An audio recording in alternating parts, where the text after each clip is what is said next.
Hey everybody, so once again we've got Paul Walker, the mortgage loan consultant from Southland Credit Union with us today. And we're going to talk a little bit about credit scores and maybe get a little insight from not just my perspective, but the lender's perspective. Welcome, Paul. Thanks for joining us. Thanks for having me again. All right. So, Paul, what is a credit score? What makes up a credit score?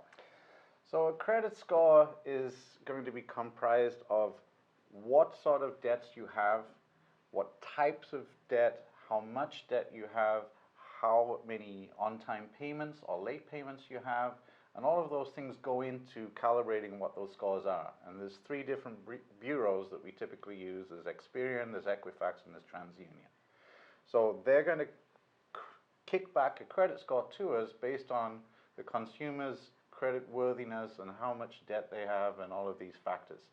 And then from that score, we look at those three scores and we take the middle one and we say this is the score that you're going to use to qualify. Okay.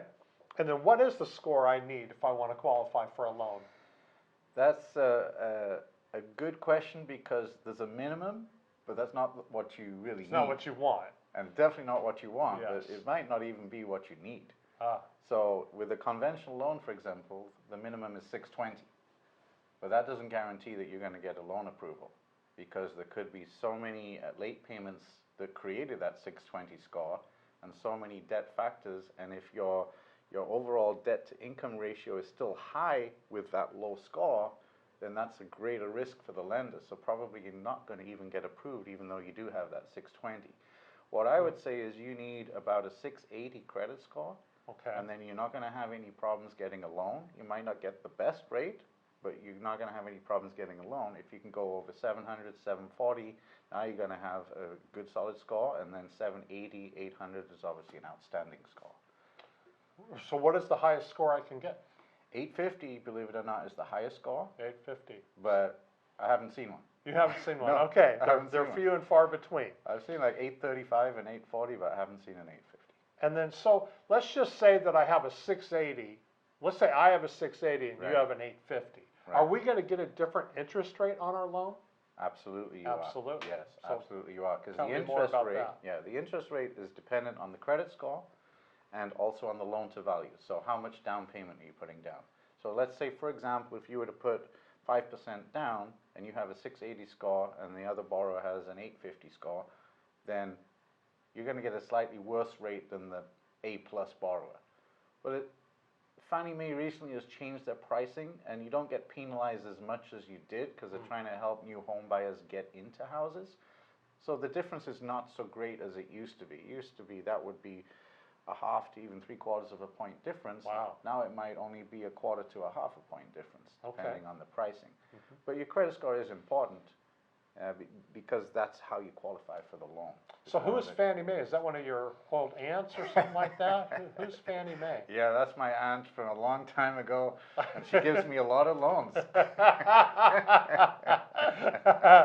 Nice. So yeah, so Fannie Mae basically is a government entity, and they back mortgage loans, and they typically back fixed rate loans, but they do cover ARM loans, which we can get into in a later video. But fixed rate loans are typically backed by Fannie Mae, so it's a government entity that backs them, and they have underwriting guidelines that lenders have to follow in order to back those loans. They won't just back any loan where the lender creates their own guidelines. Right. It has to be based on Fannie Mae guidelines. Okay. And then, so here I am with my 680 credit score, and now you've told me it's going to cost me a quarter to a half a point. What can I do to raise my score? Should I cancel credit cards, or what kind of steps should I take? So the first thing to do is, obviously, the most important thing, do not have any late payments. That's going to hurt you huge. The second thing to do is to use your credit, but limit the amount that you use. So if you have a $10,000 credit line and you're using $8,000 of that $10,000 credit line, that's going to hurt your score because you have very high utilization and not much room left. But if you only use $2,000 of that $10,000 limit, then that's going to increase your score because you're very low on your utilization. Right. The other thing is not to have like 15 different credit cards. Why do you need 15 different credit cards? That doesn't look so good. So that means you probably, to get those 15 credit cards, you had multiple inquiries. And multiple inquiries count against you. So you want to limit your number of inquiries on your credit report to keep your score high. So you've got utilization, no late payments, number of inquiries, and then just trying to keep your balances low. But if you close a credit card, I'm going to interrupt you Yeah, for a go second ahead. because I won't remember this question. So I understand about the keeping your, trying to be like maybe ideally 30% or less of whatever your max is. Right. But what if I pay off my credit card every month and I don't run continuing balance, but still based on the time they run that report, that's when they're going to determine whether I'm at 80% or 30% of my utilization. That's true. So you want to be careful with, even though you pay off your credit card every month, doesn't mean you have great credit necessarily. That is true. And then also, I understand that length of history of your credit matters.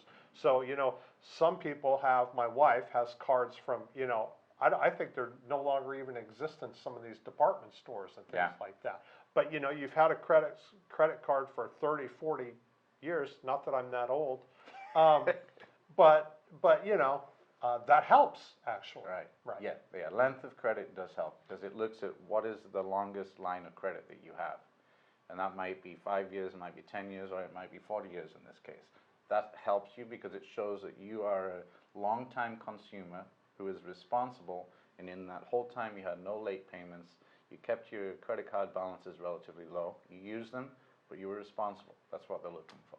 Nice. Well, I feel like we covered that pretty well. How about you? I think so, yeah. I think we got Okay, it. well, there it is. Thank you, Paul. I appreciate it. And I hope you guys all enjoy this video, share it, like it, all that good stuff. Thank you very much.